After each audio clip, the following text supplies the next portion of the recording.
Shalom, selamat pagi Bapak Ibu Saudaraku yang dikasihi Tuhan. Salam sejahtera buat saudara semua dimanapun berada. Saya mengajak Bapak Ibu Saudara untuk kembali bersaat teduh dan berdoa dalam renungan penuntun kehidupan setiap hari.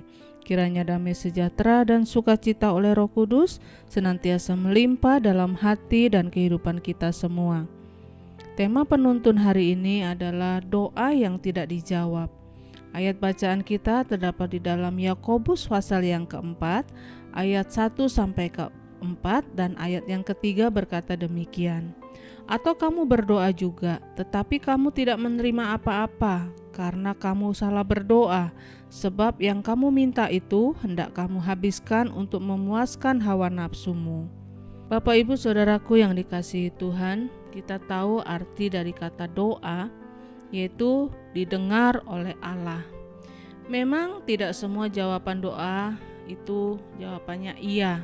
Ada kalanya Tuhan berkata iya, tapi ada kalanya Tuhan berkata tidak. Atau ada kalanya Tuhan berkata tunggu. Dan ada kalanya Tuhan berkata bertindaklah. Doa itu semua didengar oleh Allah, tetapi tidak semua doa dijawab oleh Tuhan.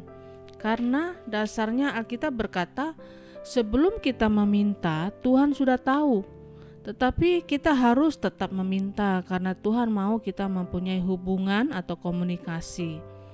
Dia tahu segala sesuatunya. Dia tahu apa yang kita rasakan. Dia tahu pergumulan kita. Bahkan dia tahu segala sesuatu yang belum kita minta. Tetapi kita harus tetap membangun hubungan dengan Tuhan melalui doa. Nah, hubungan itulah yang akan membawa kita masuk pada kemenangan, pada berkat dan mujizat Tuhan yang luar biasa. Bapak Ibu Saudaraku yang kasih Tuhan, Yesus berkata, "Aku tidak menyebut kamu hamba, tetapi aku menyebut kamu sahabat." Dia adalah Allah yang tidak pernah memaksakan kehendaknya, sehingga dia menunggu sampai kita membuka hati, baru kemudian dia akan berbuat sesuatu. Alkitab juga berkata, aku berdiri di muka pintu dan mengetuk. Dia mengetuk sampai kita membukakan pintu baginya. Ketika kita buka dan kita mulai komunikasi, ketika kita mulai bicara dengan Tuhan, maka hubungan seperti inilah yang membawa kita masuk dalam pengalaman yang indah bersama dengan Tuhan. Dikatakan di dalam Alkitab bahwa peperangan kita bukanlah melawan darah dan daging. Karena itu Alkitab juga berkata, senjata kita bukanlah senjata duniawi, tetapi senjata yang diperlengkapi dengan kuasa Allah. Karena kita adalah manusia rohani, maka peperangan kita bukan dengan cara-cara duniawi, tetapi bagi kita orang percaya, senjata kita adalah doa. Kekuatan terbesar dalam hidup kita adalah doa, karena doa mengerjakan tangan Allah untuk memerintahkan malaikat berbuat sesuatu, menyelesaikan yang terbaik untuk kita. Jika doa kita benar, maka doa akan membuat hidup kita tambah baik. Doa membuat kita bertambah kuat, bergairah, dan bertambah nyaman dalam hidup ini.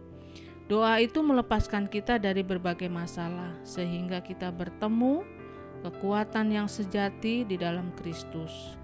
Nah, melalui ayat bacaan kita hari ini, kita akan belajar ada beberapa hal yang harus kita mengerti dan harus kita sadari dalam hidup kita, bahwa apa yang menjadi penyebab sehingga doa kita tidak dijawab oleh Tuhan.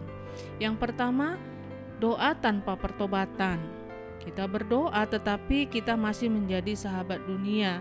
Artinya pikiran kita masih pikiran duniawi, hati kita masih hati duniawi, dan karakter kita masih karakter duniawi. Kita berdoa tetapi tidak pernah mau bertobat. Oleh sebab itu, Tuhan tidak menjawab doa kita dan Tuhan izinkan masalah terjadi karena Tuhan mau merubah kita. Dan yang kedua, doa tanpa hati yang bersih.